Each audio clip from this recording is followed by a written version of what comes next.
Kak Imam. Assalamualaikum. Salam. Kopi Bali besok wawancara untuk PC. Wih, keren. Saya mau bisik langsung job gal. Apa mau kita bilang? Kasih cadangkan lah lo mitanya itu sekali-sekali. Iya deh. Maksudnya jangan kasih cadangkan. Jangan kasih masuk dalam daftar susunan pemain. Iya. Jangan kasih pakai baju pokoknya. Iya deh. Coba itu. Betul. Nanti mau dulu kau dari hotel kawan, coba dari Iya. atau di tribun lah boleh. Jadi Tapi cara jangan bermainnya dulu anak-anak dulu. coba gitu dulu tuh. Ada siapa tahu dia menangi. Berarti dia betul ini suka merusak permainan tim. Iya. Tapi bukan itu kita mau bahas pocak karena belum review PSM ini, preview PSM. Kita mau bahas ini pocak adalah headline Tribun Timur edisi Rabu 26 Januari 2022 Iya. dengan judul Omikron tak kalah dari Maluku. Bukan Omikron sepupunya popcorn ini. Apa? Yang jagung dibakar baru lepok-lepok bukan. Tidak ada memang supunya popcorn.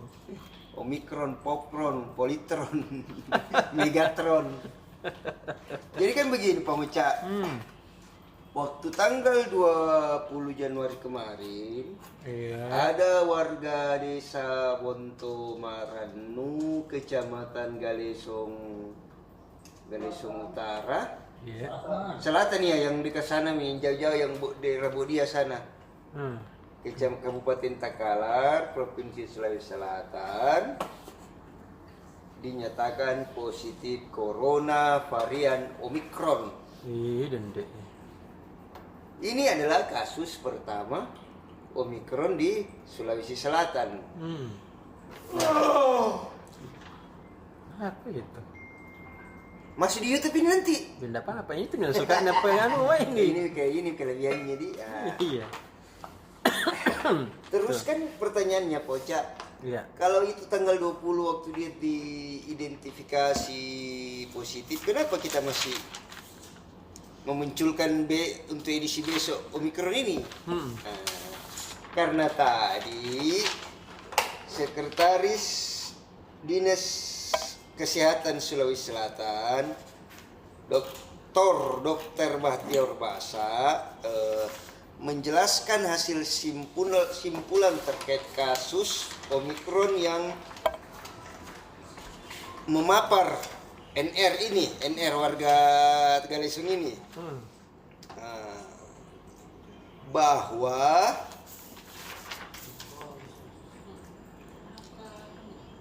Omikron yang pertama adalah Omikron ini belum menyebar di Sulsel. Iya.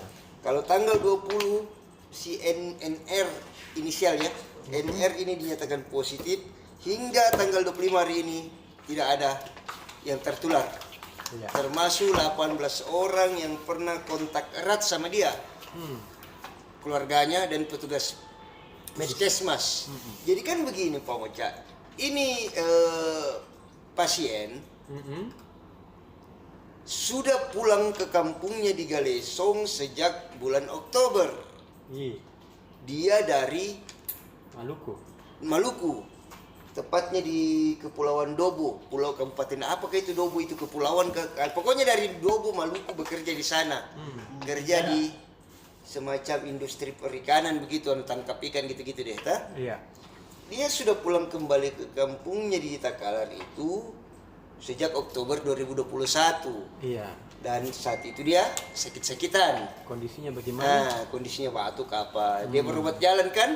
Iya. Di puskesmas di situ di kecamatannya tuh. Bolak-balik.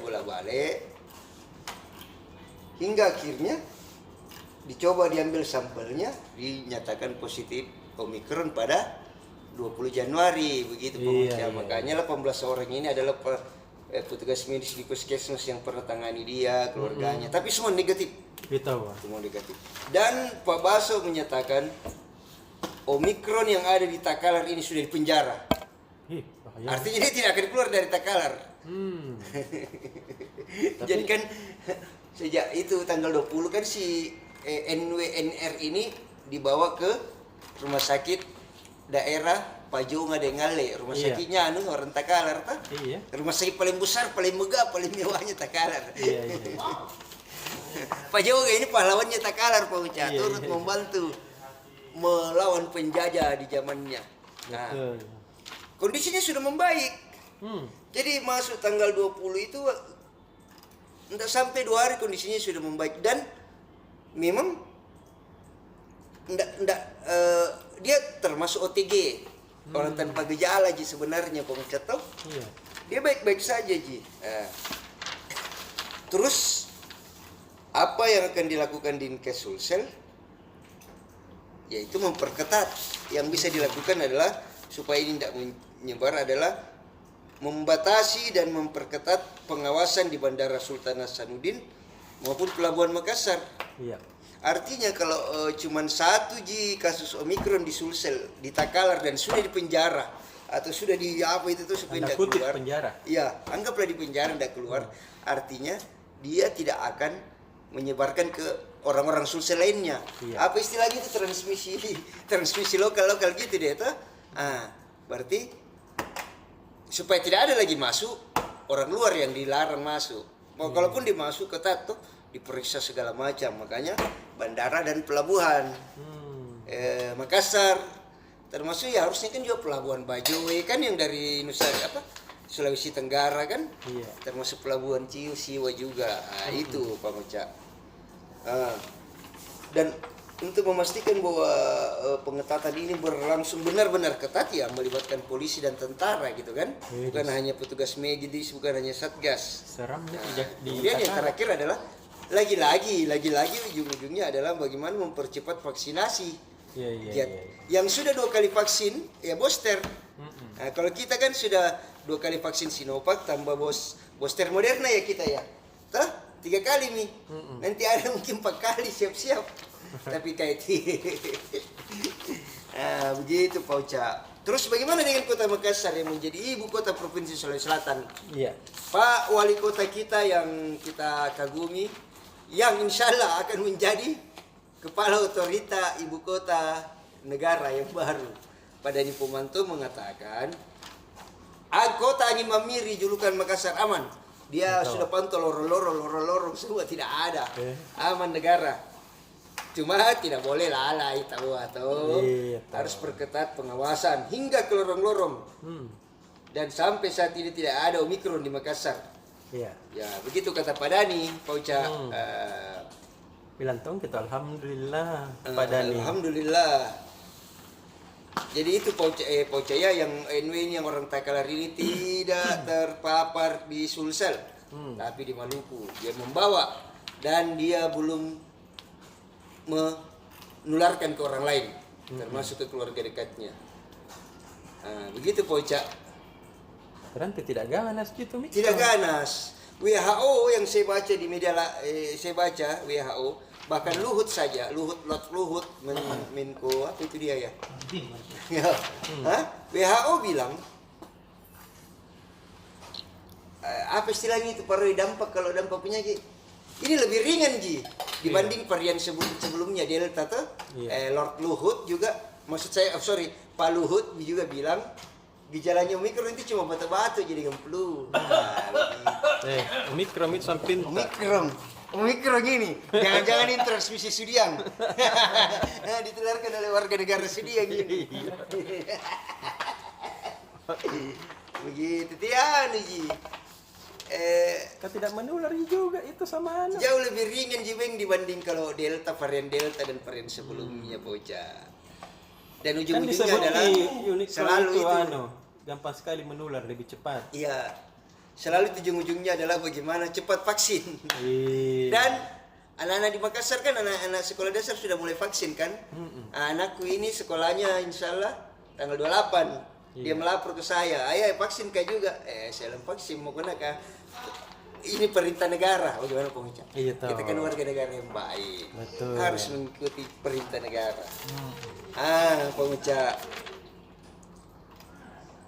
Diprediksi Omikron ini terus naik dalam 2-3 pekan mendatang. Itu sebar dari berita ini Pak Uca. Tapi bukan di Sulsel. Secara umum di negara tercinta kita Indonesia. Iya. Nah, meskipun begitu, Tidak ada sih kayak itu dulu ya PPKM begitu Poca tuh. Kita hanya diminta untuk memperketat protokol kesehatan. Itu kan protokol kesehatan pakai masker segala macam. Iya. Nah, dan itu juga bukan dugaan ya, prediksi itu akan paling banyak itu di DKI Jakarta, ibu kota negara, dan Jabotabek. Nah, Omikron ini mengancam, tetapi persiapan MotoGP Mandalika terus dilaksanakan. Iya tahu. Siap pergi nonton Poca bulan Maret? Pergi kan nanti nih Pergi, saya. insyaallah. Sirkuitnya sudah siap 100%. Jadi mari kita hadapi Omikron ini dengan menjaga kesehatan, memperketat prokes. Bagaimana Poca? Cocok. Hah? Dengan mengkonsumsi. Dengan mengkonsumsi apa Indonesia nih? Lupa ini. Magose. Iya Poca. Lupa sekali, makanya sekarang. Masa Budi biasa kepanggil Iwan? Masa? Iya. Lama tidak pernah makan coto atau nasi kuning. Kayaknya orang semua Pak jadi. Yang begitu kalau Jadi intinya tidak ada transmisi lokal Omikron di Sulsel Pak Baca. Yes. Dan insyaallah kita semua akan selamat dan keluar dari Omikron. Kita hidup seperti sebelum 2019. Betul. Allahu Akbar. Allahu Akbar. Dan Waalaikumsalam. Kakak Pian. Iya. Apa kabar? Alhamdulillah, meskipun ini agak pilek-pilek gitu. Pilek. Kenapa pilek? Ada tuh pancaroba. Musim pancaroba. Musim pancaroba. Tidak ada biji-biji di pangkal paha tak? Tidak ada. Sekarang sama kita begitu ah. Apa itu? Biji-biji di pangkal paha. Biarpun kita ini tidak baik-baik saja, kurang sehat, tapi mudah-mudahan PSM ini Sehat-sehat aja. sehat-sehat saja. Kodam. Ya, kalau mau main lagi hari Jumat Yes. 28 Januari menghadapi Barito Putra Yep. di pekan ke-21 Liga 1 Indonesia 2021-2022. Ini menjadi pertandingan keempat untuk Jobgal dan diharapkan bisa meraih kemenangan. Iya tahu deh. Apalagi Kau dulu. menang seko dulu. Untuk bisa menang disarankan melakukan rotasi pemain Iya. atau bahasa ininya coba pemain-pemain baru lah, karena ada beberapa pemain baru. Itu dari 10 pemain yang direkrut di putaran kedua, baru 6 yang sudah dimainkan.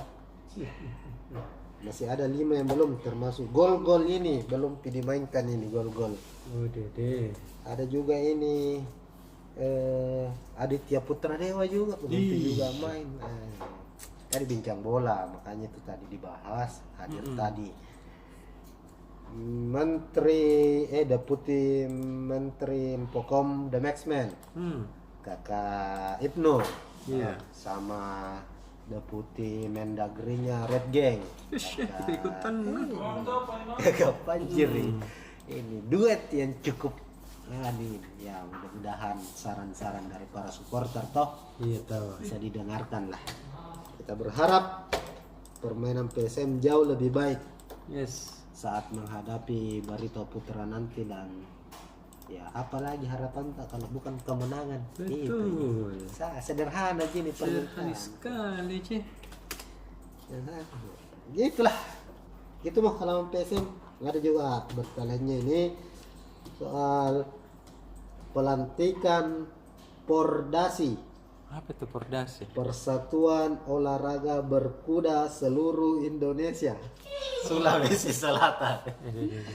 Jadi ada nih Pordasinya Sulsel ini. Jadi tapi semuanya tidak pintar naik kuda.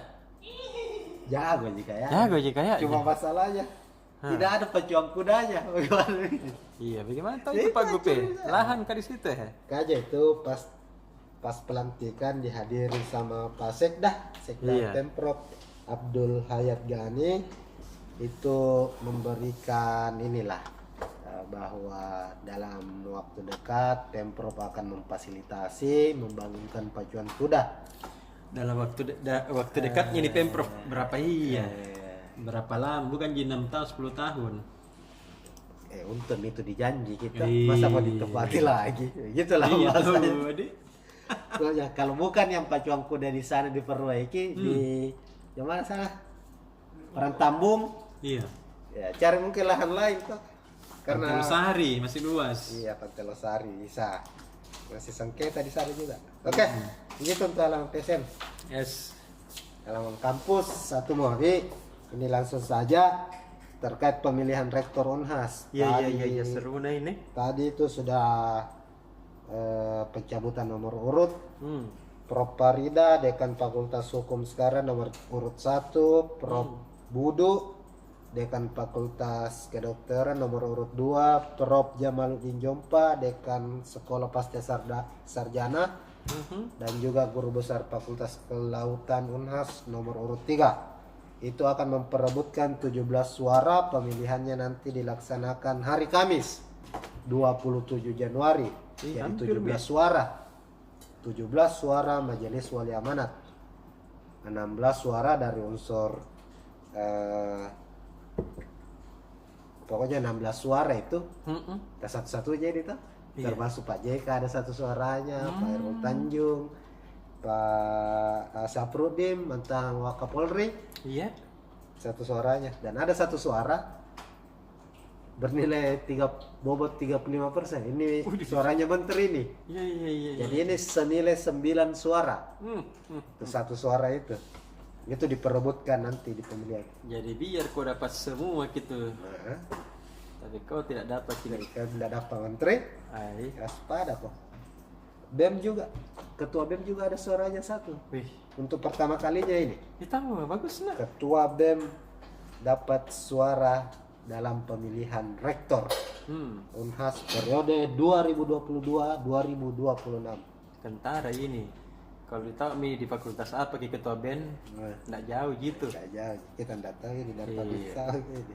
Itu ITB Nobel juga tadi wisuda 277 mahasiswa pasca sarjana, Tahu. dan untuk pertama kalinya para lulusan mendapat ijazah institut karena baru berubah ini tuh dari STIE menjadi ITB, Institut Teknologi dan Bisnis Nobel Indonesia. Oke, udah nih. Anu kota ya tahu. Dalam Makassar apa tadi itu? Ini soal penghapusan tenaga honorer atau pegawai kontrak. Itu kan dari pusat itu. Iya. Pokoknya semua tenaga honorer harus dialihkan statusnya menjadi P3KK atau menjadi outsourcing. Pemkot mengaku belum siap. Pak Wali Kota, Pak Dhani Pomanto menyampaikan bahwa sekarang ini masih dilakukan perekrutan karena masih kurang tenaga tuh. Gitu. Dari 25.000 pegawai yang ada di Pemkot Makassar, 15.000 diantaranya itu non ASN, 10.000 aja yang ASN. Dan kalau dihapuskan ki nanti ini perlu pertimbangan matematik, ini 2023. Iya. Itu artinya dialihkan toh. Hanya ada beberapa jenis honorer yang bisa dialihkan menjadi P3K kayak guru misalnya. Tapi kalau yang lain-lain bagaimana itu? Iya, Dik. Yang kayak staf-staf di terminal misalnya, pelabuhan, toh biasa yang karcis-karcisan. Betul. Kan honorer itu. Iya tahu. Apakah itu menjadi outsourcing atau menjadi P3K? Kita tunggu saja perkembangannya. Oke, gitu mah. Satu kita tahu, Apa sih? Total lagi satu mah. Satu, ini Apa itu? ada kakek di Biringkanaya, Iya. kakek tiri lagi ini. Ikut Dia dong. cabuli 2 cucunya. Jago. Padahal kronologinya itu kejadiannya Desember tahun lalu. Kronologinya diminta untuk jaga ini dua anak. Kalau pulang sekolah biasa kan kerja ya orang tuanya. Iya. Suruh Umur jaga. berapa tahun itu anak kah? 6 sama 7 tahun. Kelas 1. Kepuang gerok. Terus? Jadi dia disuruh jaga, nah cabuli. Nah, raba-raba nah apa? Kurang ajar namanya ini. Ini tidak patut dicontoh ini. Sudah orang tua. Tanah tom. Hasrat ininya masih apa nih? Begitu. Tapi memang kalau laki-laki begitu jasrat. Ya dah. Jadi ditahan. Ditahan. Date saja. Anu. Iya. Date sama 100 tahanan. Iya. Itu tahanan sama 100 ya. Pakai. Nah, begitu paling kakak paling. Dah.